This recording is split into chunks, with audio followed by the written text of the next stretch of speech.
Muy bien.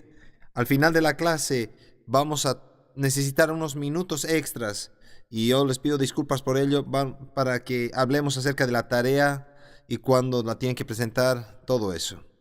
Eso les advierto con un poco de anticipación. Entonces comencemos. El último libro de nuestro estudio en el Nuevo Testamento 2 es el Apocalipsis de San Juan. Quiero que veas el título que está escrito en tu Biblia, el Apocalipsis de San Juan o la Revelación de San Juan, porque eso es lo que es este libro. Lo hemos interpretado que es la revelación de los tiempos finales o el Apocalipsis. Apocalipsis es un término griego que tiene que ver con el final.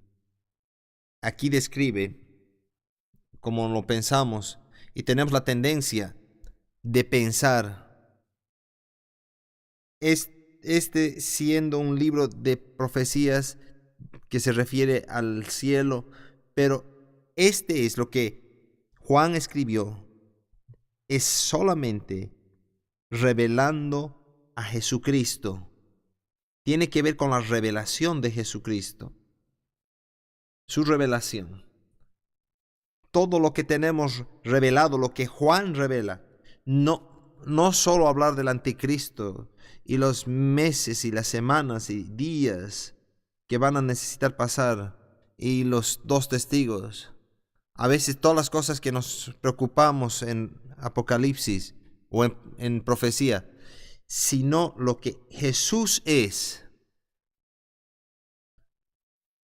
lo que Jesús está haciendo en la tierra. Y quiero que veas esto y lo que Jesús está haciendo ahora.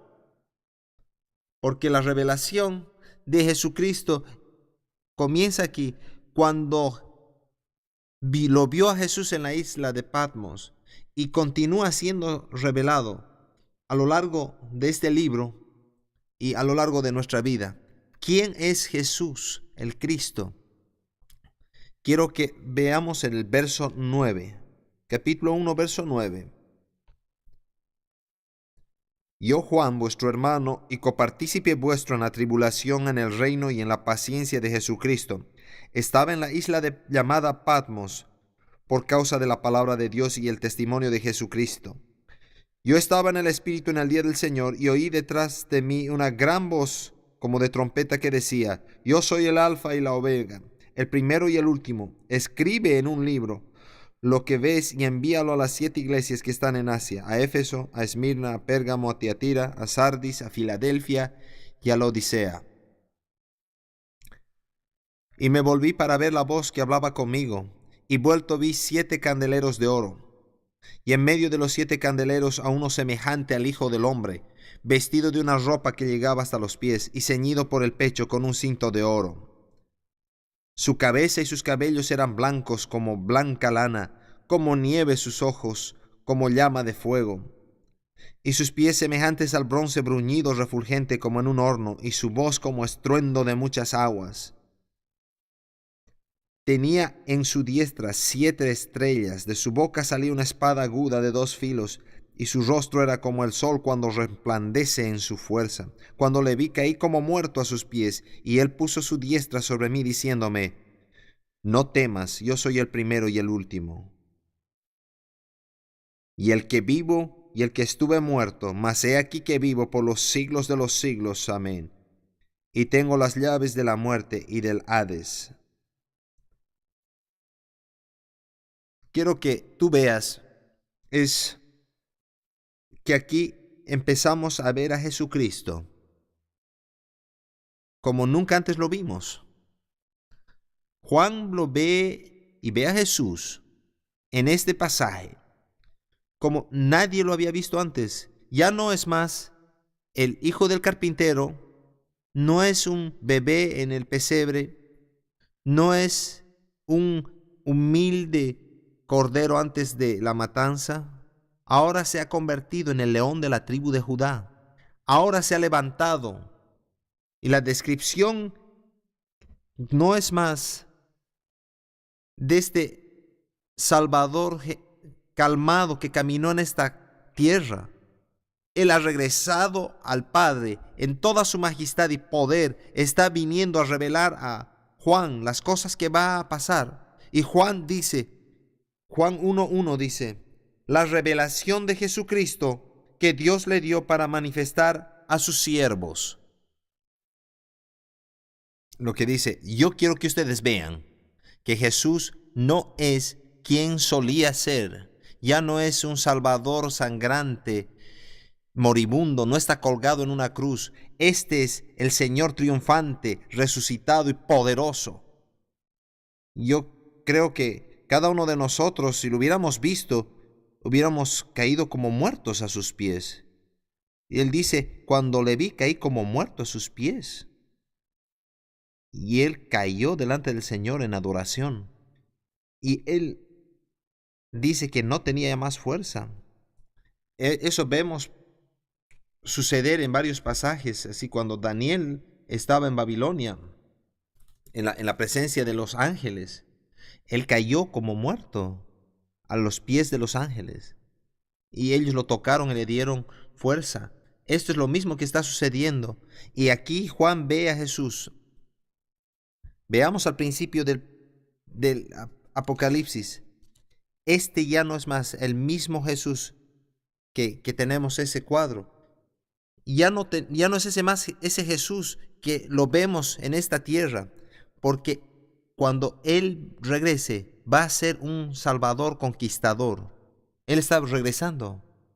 Él no está viniendo en un atuendo blanco con una cinta púrpura en su pecho. Y estos son buenos cuadros, pero ya no es lo que Él solía ser. Esta es la revelación de quién es Él ahora y quién es en nuestras vidas. Esa es la fortaleza que nos da este estudio en el libro de Apocalipsis. Creemos que Juan escribió este libro, ya lo discutimos esto, probablemente al final de su vida, en el año 96 después de Cristo. Juan murió en la última parte de los 90. Él estaba en exilio. Aquí leímos en el capítulo 9. Él estaba en la isla de Patmos y escribió desde esa isla. Y la isla Patmos era una isla de prisión y llevaban prisioneros de la costa de lo que ahora conocemos como el oeste de Turquía, y las llevaban a esa isla, y era imposible escaparse de la isla o nadar quizás hasta la costa. Y si lo hicieron, decían, bueno, quizás has ganado tu libertad. Entonces lo que hacían, llevaban a los prisioneros y los dejaban ahí en la isla. Y es una isla desértica, tosca, no hay mucho ahí. Hay algunas cuevas, algunos lugares para tener algún refugio. Entonces llevaron prisioneros ahí y Juan fue exiliado a ese lugar.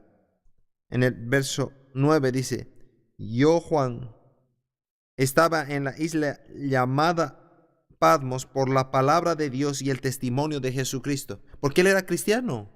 Y lo exiliaron ahí y se deshicieron de él. Creemos que al final de su vida, él había sido perdonado y le habían dado la oportunidad de ir otra vez a Éfeso. Algunos piensan que murió en Éfeso, otros dicen que murió en la isla de Patmos. No sabemos exactamente dónde murió. El estilo de escritura que Juan usa aquí es muy similar a otras escrituras apocalípticas. Como dije, esta idea de Apocalipsis, de revelar el final de todas estas cosas. Entonces, aquí escribe en ese estilo similar a estos otros.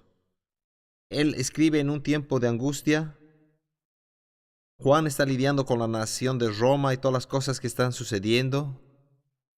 Y también Daniel estaba lidiando con el rey Babilonia. Ezequiel también estaba en Babilonia.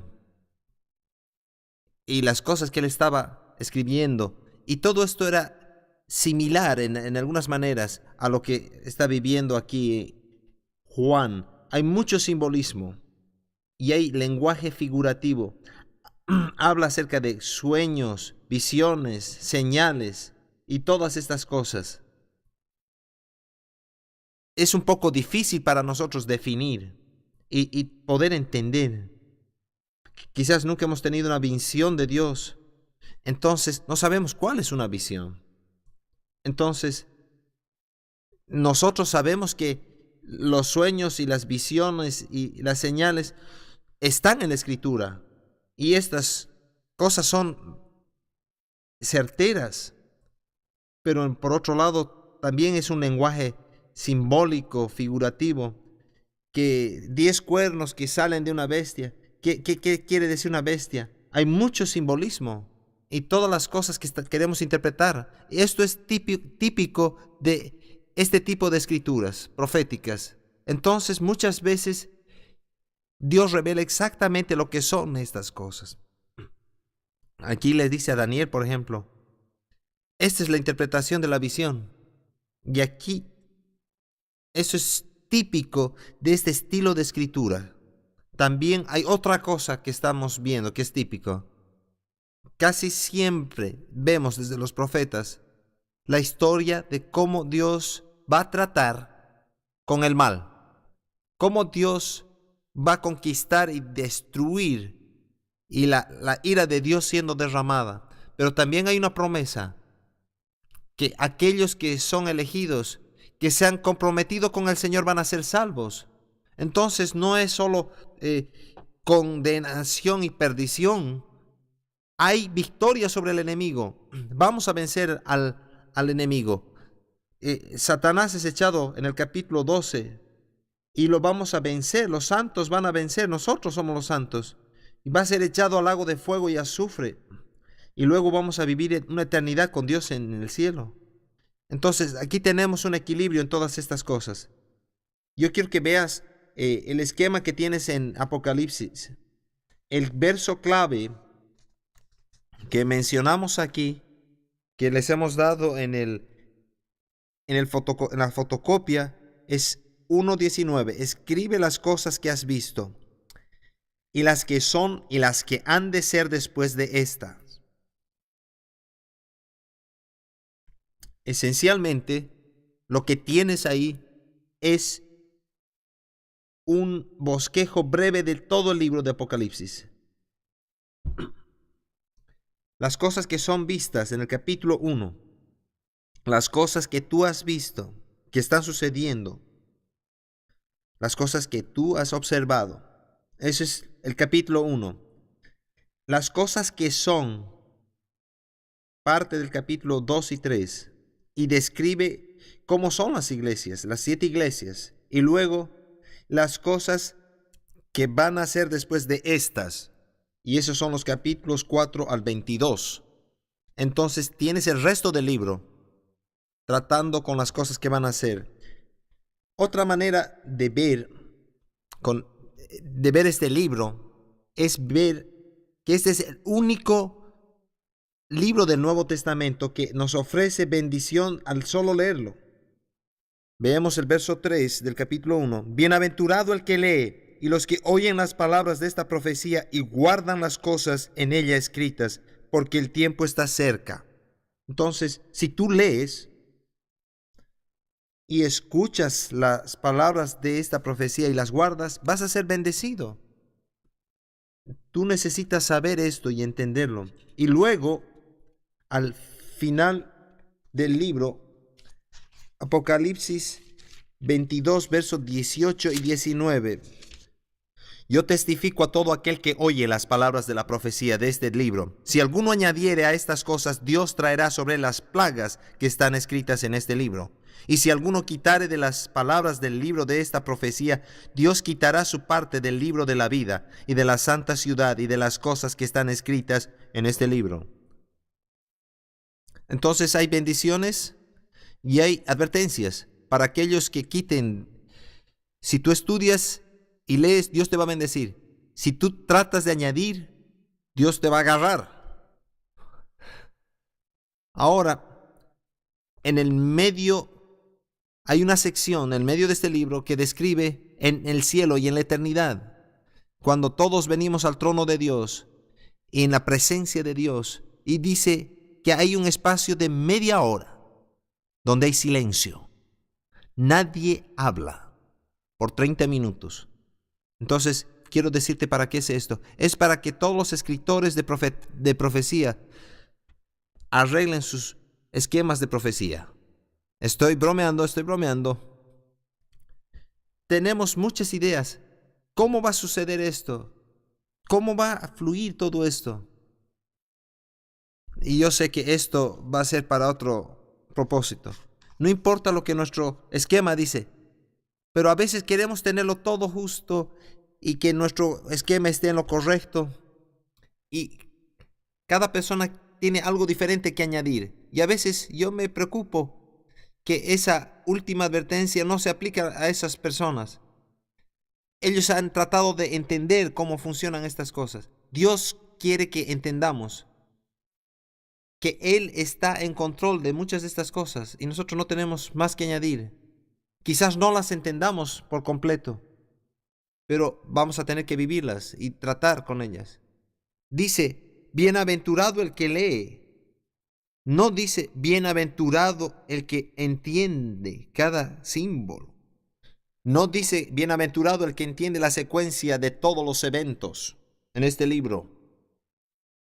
Porque tenemos dificultades con ello. Y lo estoy diciendo, todos nosotros tenemos que lidiar con esa advertencia. Hay muchas maneras de ver este libro y entenderlo. El libro de Apocalipsis. Algunas personas creen que dice que todo lo que hay en este libro es histórico. Ellos creen que, digamos, esto ha sucedido en esta parte de la historia y tratan de explotar de esta manera de todas las cosas que ya han sucedido históricamente.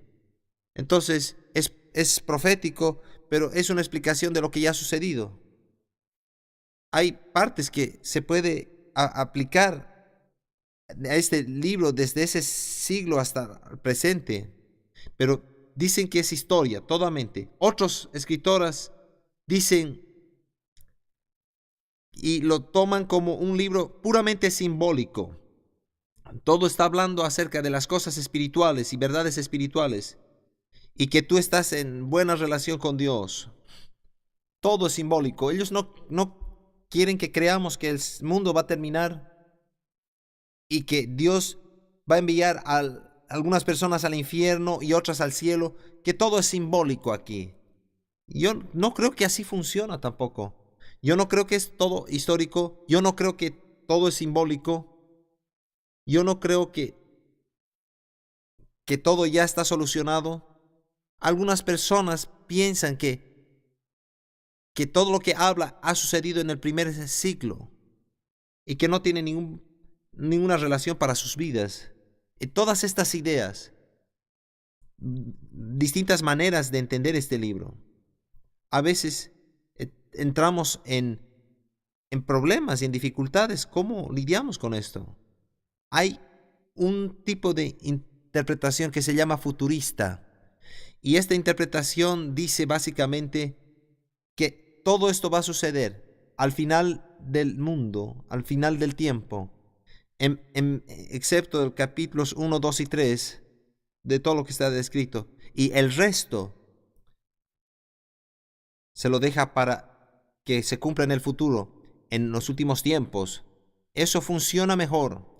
Por eso es que muchos han adoptado esta visión, esta manera de interpretar. En las iglesias evangélicas y carismáticas creemos que esto va a suceder como parte de los eventos finales. Entonces, aquí yo no quiero que tú pongas este esquema y lo interpretes que necesita ser corregido. Lo que te he dado en este esquema es otra manera de ver cómo se divide este libro.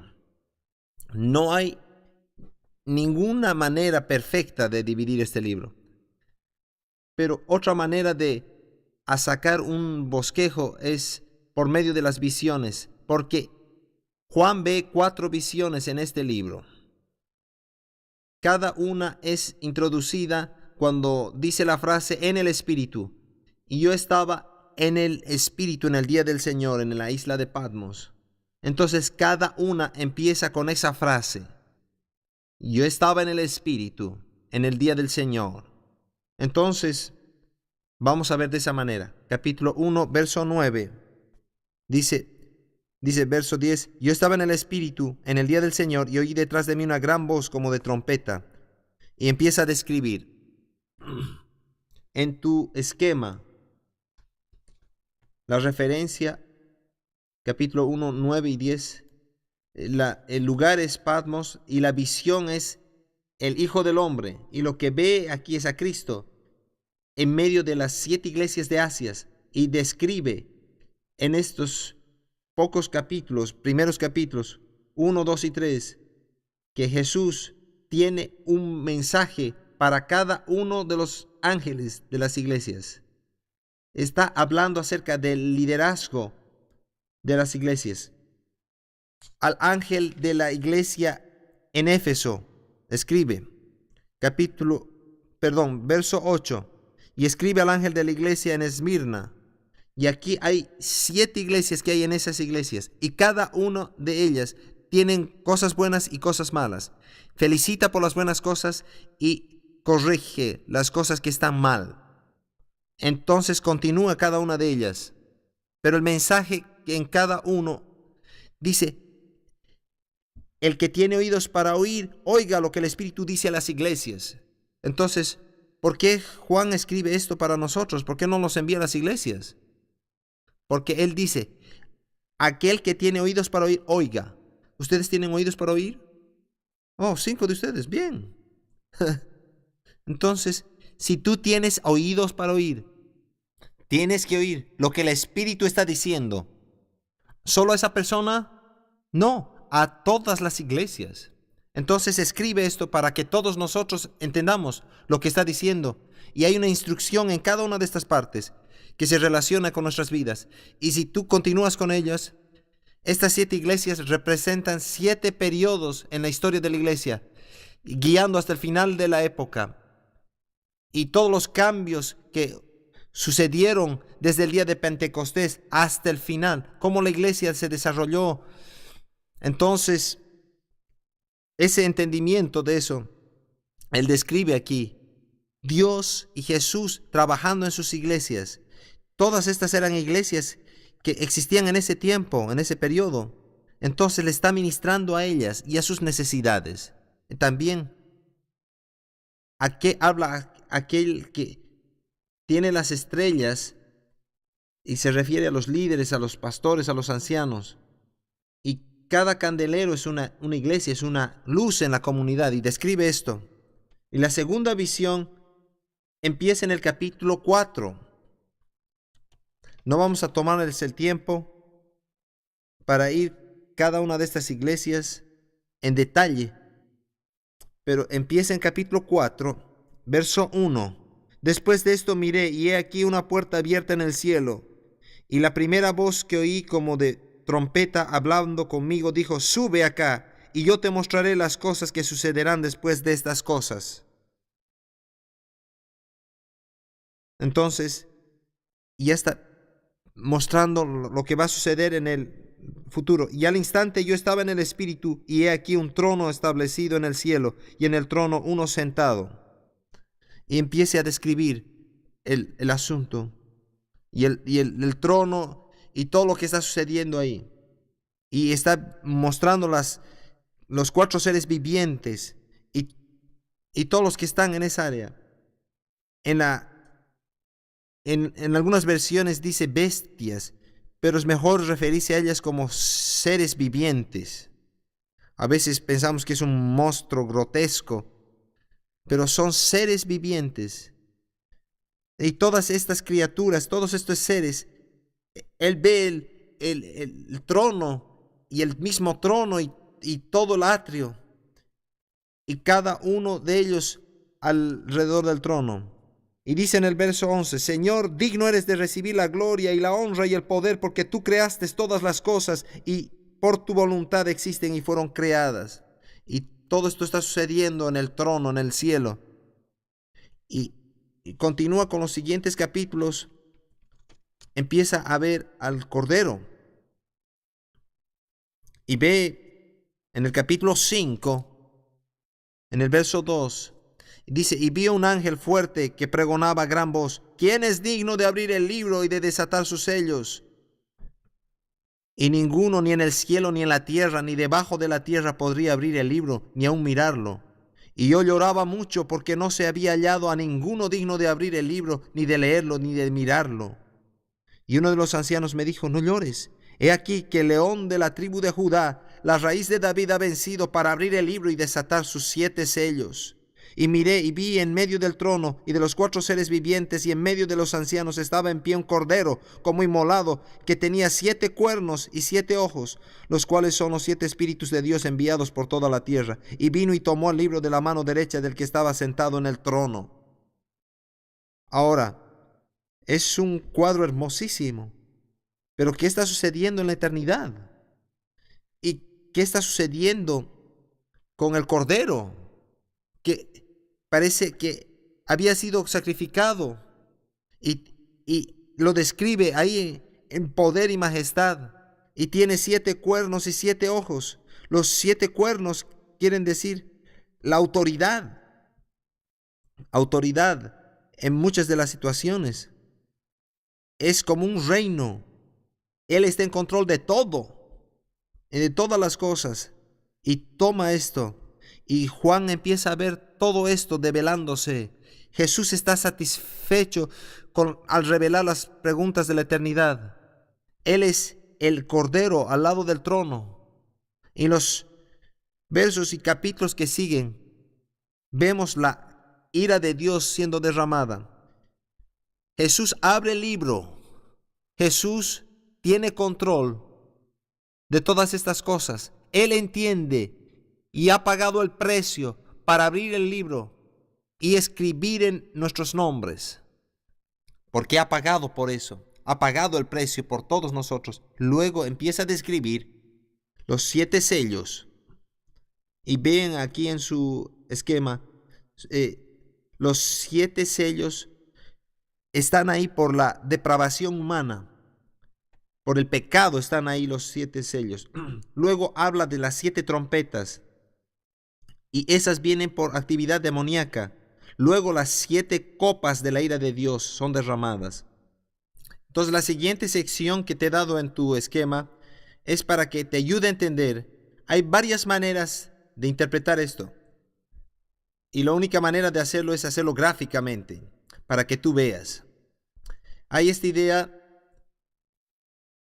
Una interpretación dice que los sellos empiezan a sonar uno cada vez. Cada uno es abierto. Cuando llega el séptimo, las trompetas empiezan a sonar. Y las trompetas empiezan a sonar. Hay 7 trompetas. Y la primera interpretación es, al final del 7 sello se abren las 7 trompetas. Y después de la séptima trompeta se abren las 7 copas. Y todas estas suceden consecutivamente o sucesivamente, una después de la otra. 7 sellos, 7 trompetas, 7 copas. Al final de ello, lo que se llama Pablo usa en otros lugares, es parusía, el regreso de Jesucristo, al final de todo ello. Otra interpretación está en la segunda fila. Es otra alternativa. Los 7 sellos empiezan a suceder y las 7 trompetas empiezan a tocar casi al mismo tiempo, y luego las 7 copas casi al final, y al final viene el final. Y la razón para esa interpretación es que ambos parece que interpretan los mismos eventos. Por ejemplo, el quinto sello se parece a lo que sucede en la trompeta tercera y cuarta. No, esto estoy dando como un ejemplo, no estoy así conectándolas. Y yo no quiero hacer esto más confuso. Quiero que veas que hay varias maneras de interpretar otra idea. La tercera idea es que todo esto sucede simultáneamente. Todos están sucediendo. Los 7 sellos, las 7 trompetas y las 7 copas están sucediendo simultáneamente. La razón para que esto sea interpretado así es porque la descripción es tan similar y las mismas cosas suceden en cada uno de ellos. Entonces parece que suceden simultáneamente y todo está sucediendo de esta manera.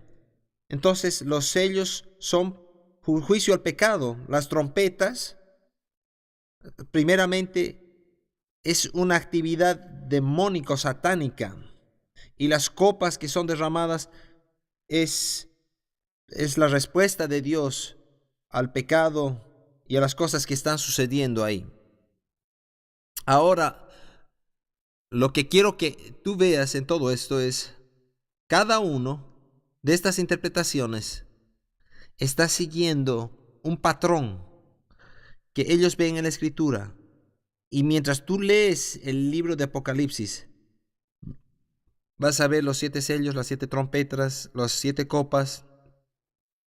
Y si tú quieres interpretar eso literalmente, o si sucede consecutivamente, si tú empiezas a estudiar un poquito más, que suceden en diferentes momentos, yo lo que creo es que al final todo va a salir bien.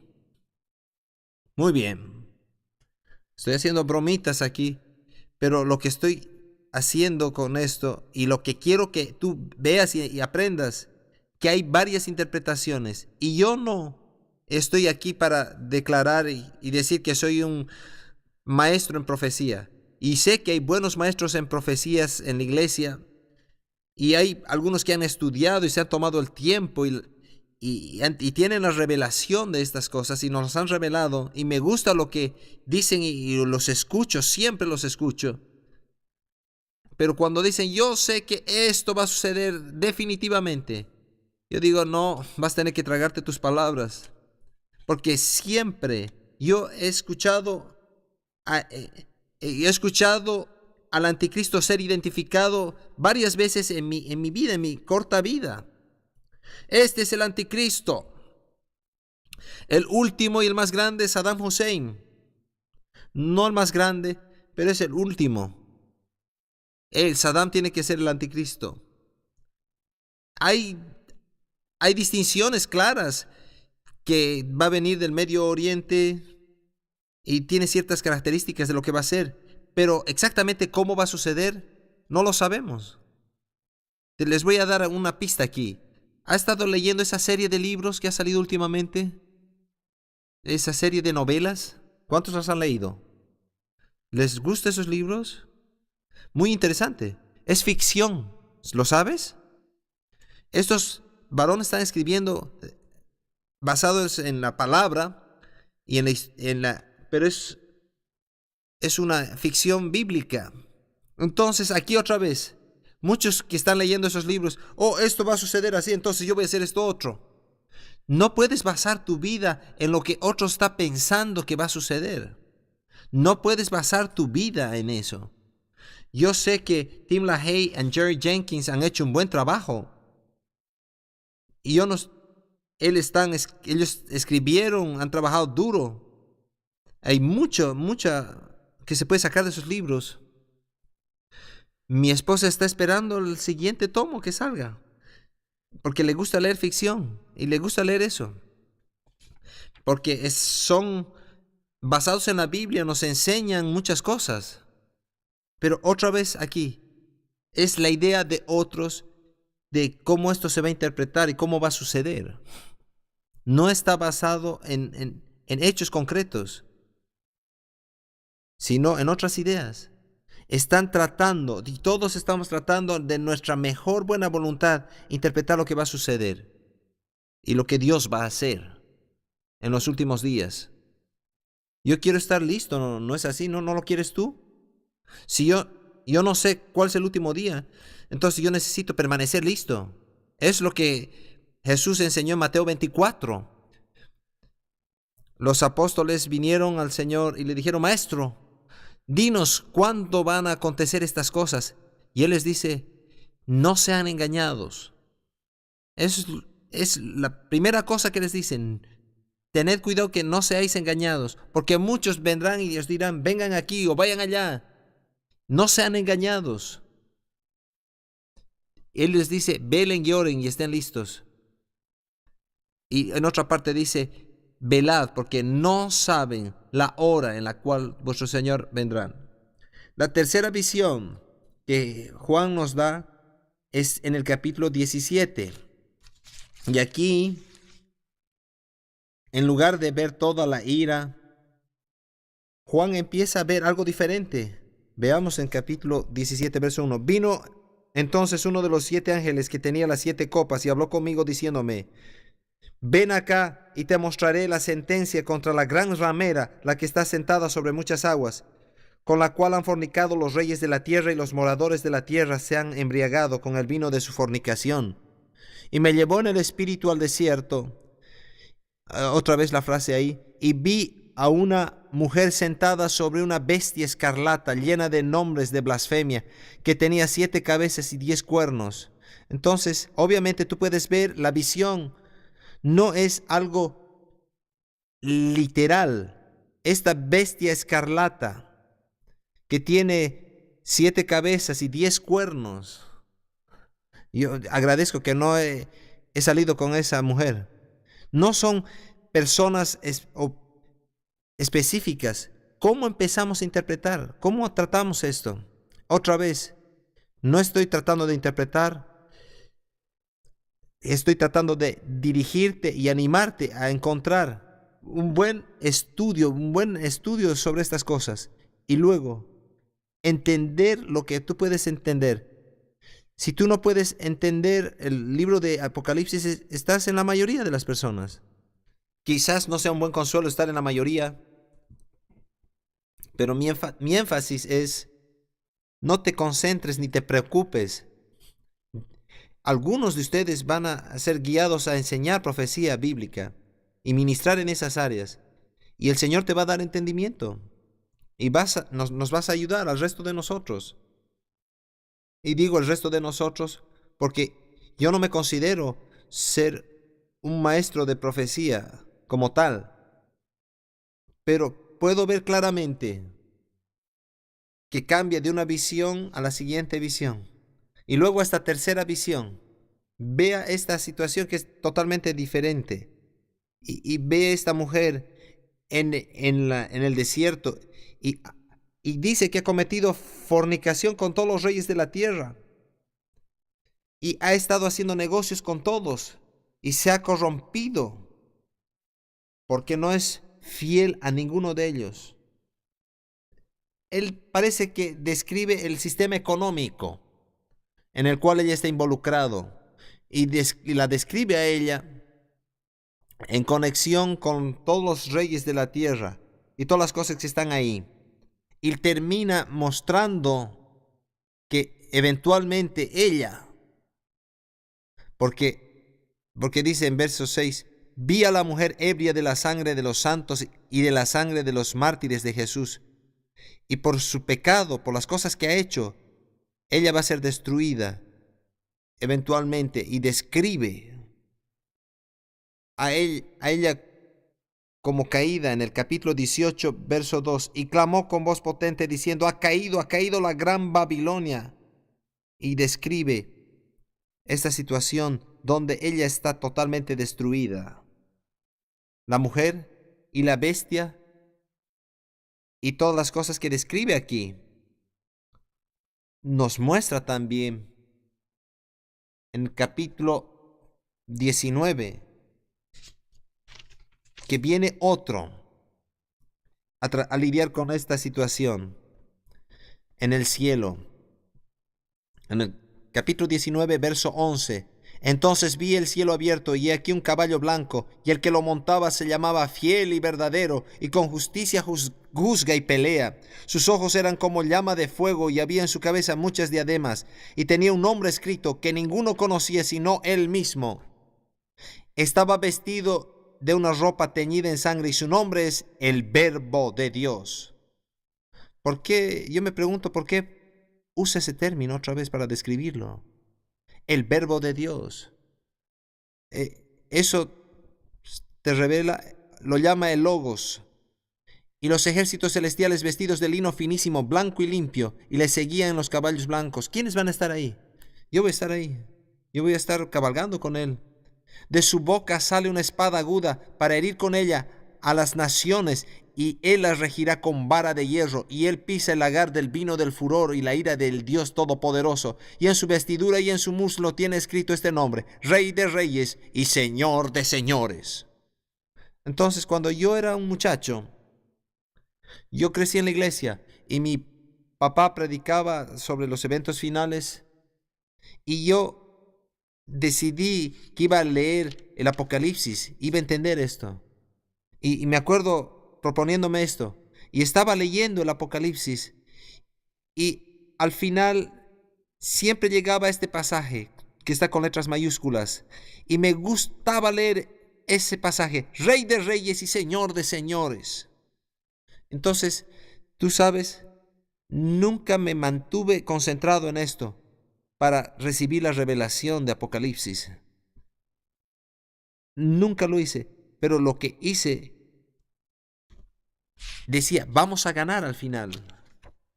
Y llegué al final de esto, y aunque había escuchado mucha predica, yo sabía regresar al Rey de Reyes y Señor de Señores.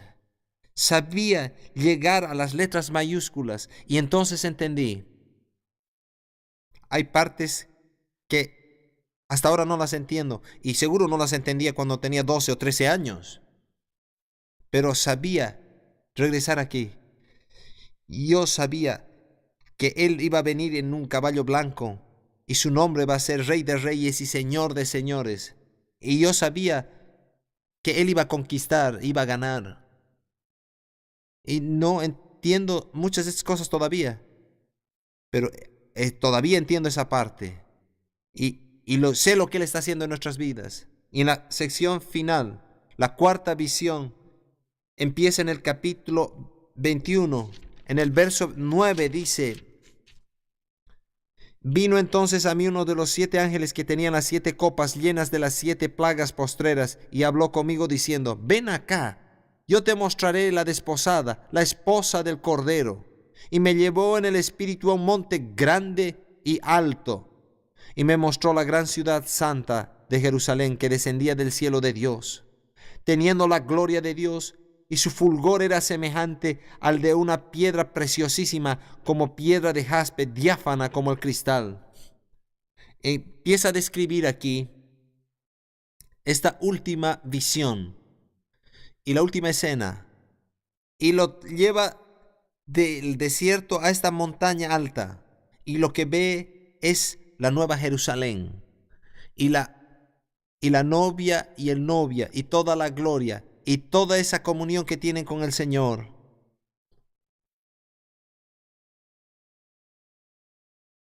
Y ata el libro, y ata los extremos del libro.